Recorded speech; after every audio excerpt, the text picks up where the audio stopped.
times a week. They were allowed to sit in the front rows and enjoy the movie, while the Indians were forced to sit in the balconies because it was illegal for Indians to sit with regular folk. So even our enemy captives were allowed greater liberties than Canada's original people. And this was happening during the same war that thousands of Native people were fighting and dying in, only to come home and find their status rights had been taken away, their children had been stolen by social services and given to foster homes. In addition, they weren't even awarded the same promised benefits that non-Native soldiers received when they returned home. Natives were denied the very rights and freedoms that they put their lives on the line for.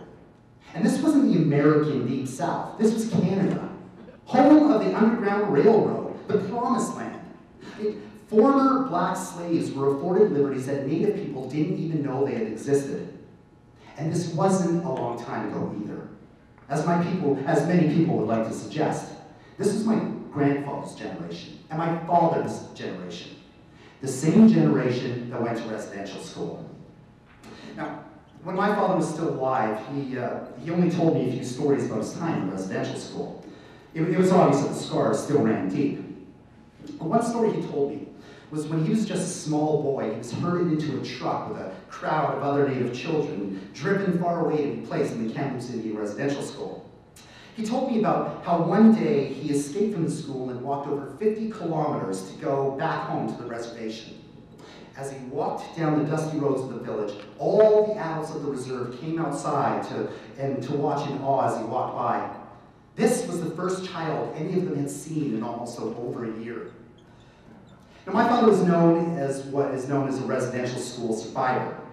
The reason they're called survivors is because many of the children that went to residential school didn't make it past their first year, both emotionally and physically.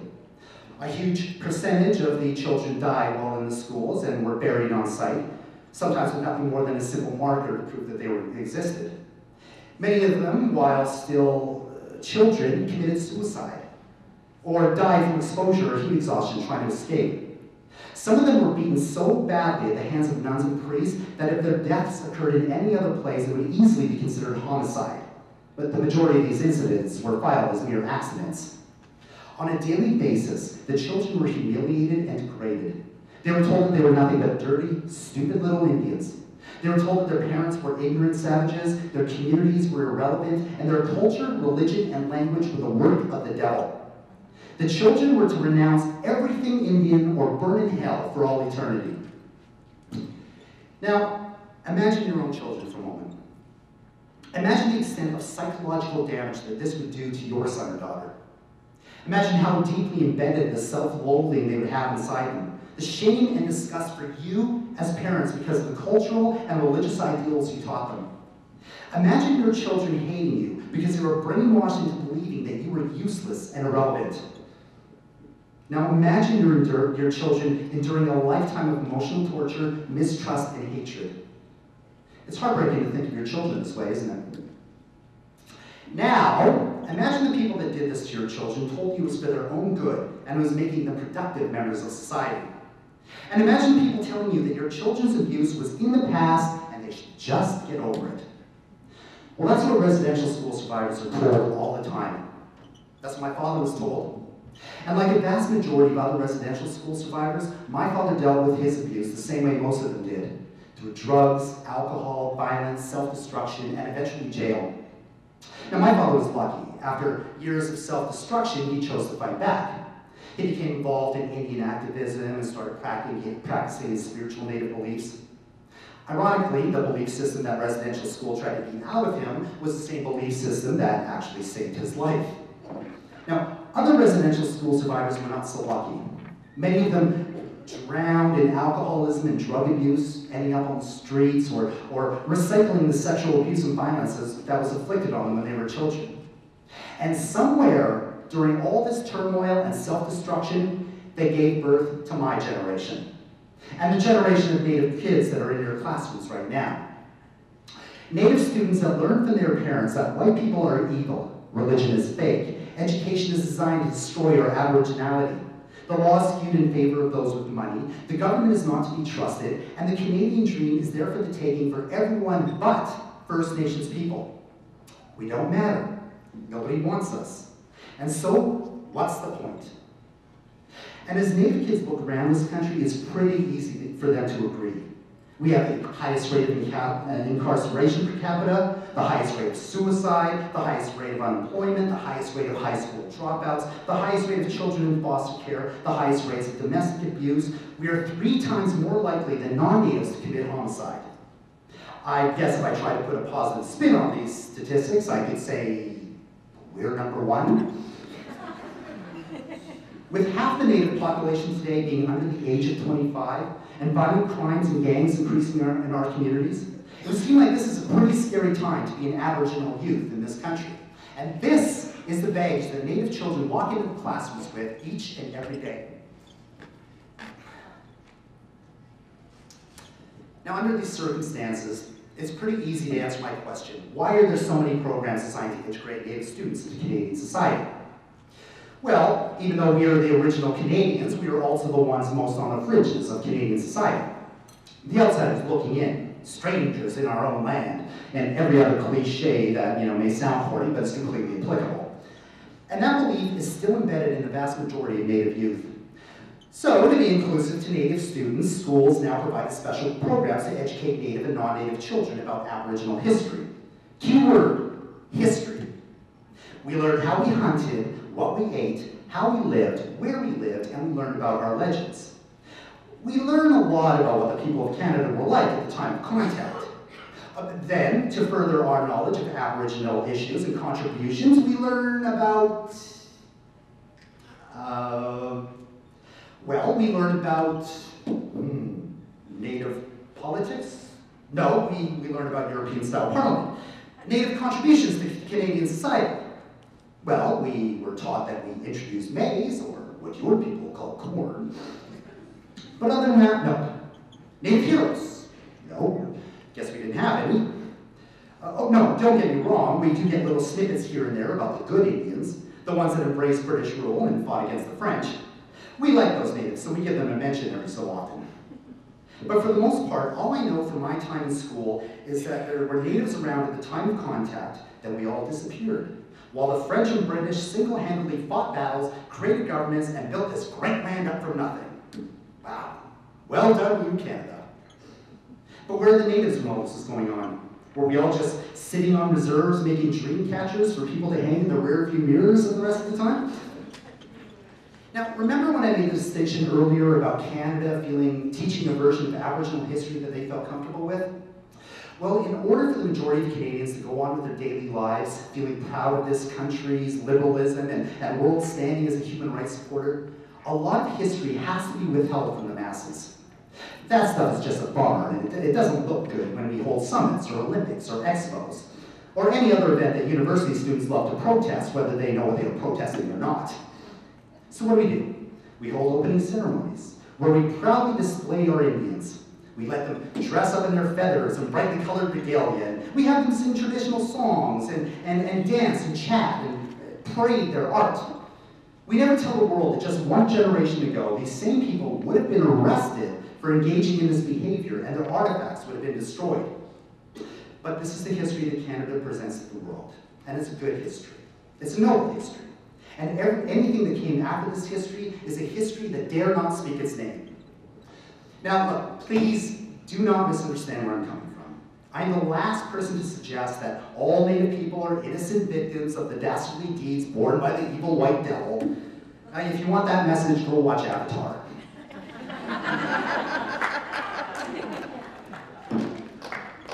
I know us Natives have done our share of crappy things. I mean, that is just human nature. I think it was Darwin who once said, "The primary drive shared by all living things is our inherent fight for survival, our biological need to reproduce, our inevitable evolution, and our constant need to act like a douchebag." I might be wrong, I might be Socrates who said that. And believe me, I know damn well that schools are overpopulated, underfunded, and that educators are some of the most underappreciated people in the entire world. Yeah, true. All I am suggesting is that something is obviously not working when it comes to furthering education amongst Aboriginal people. Now, I asked you to bear with me at the beginning of this talk to explain why I believe Native students are different.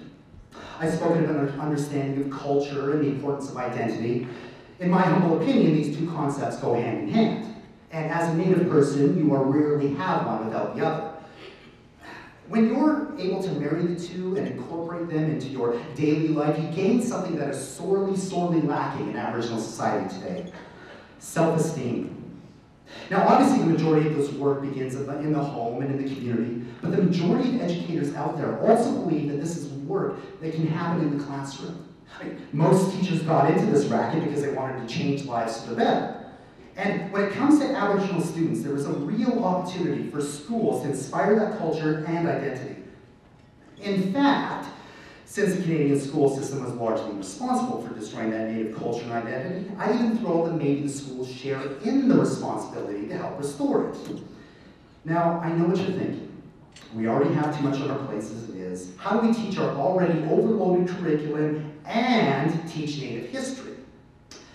Well, the truth is, and this is the opposite of one of my wide sweeping generalizations, this is fact: Native history is Canada's history.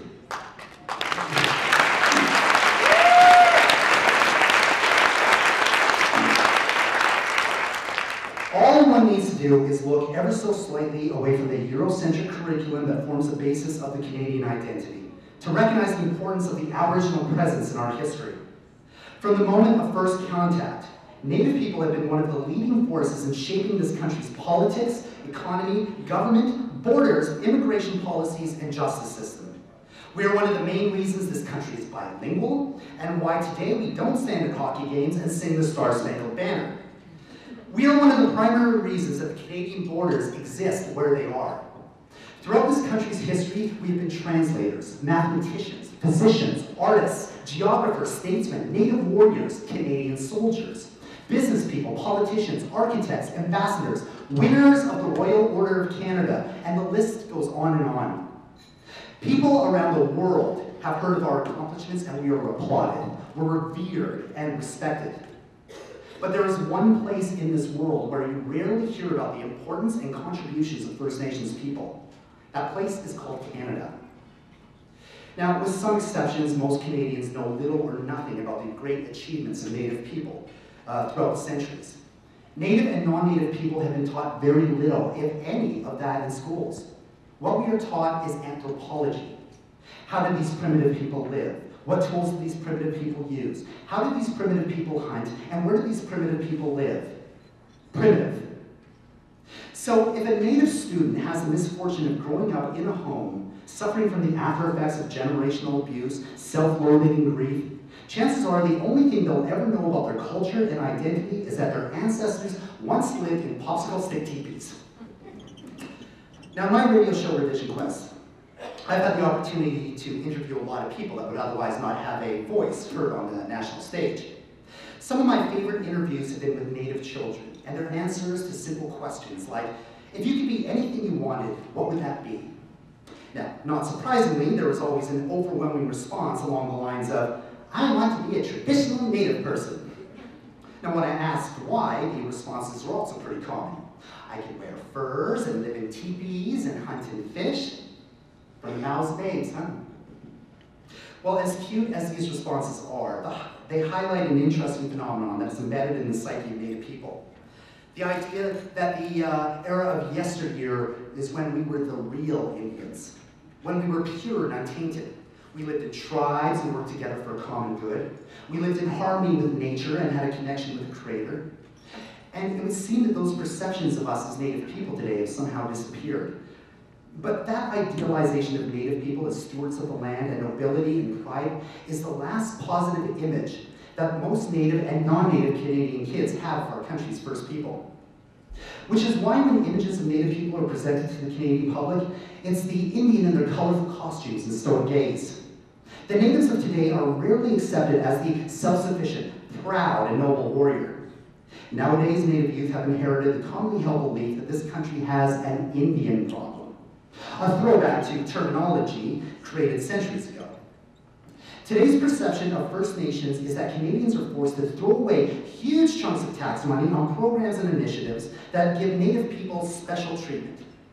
The reason being that Native people are less sophisticated and need to be coddled just to keep up with the rest of Canada.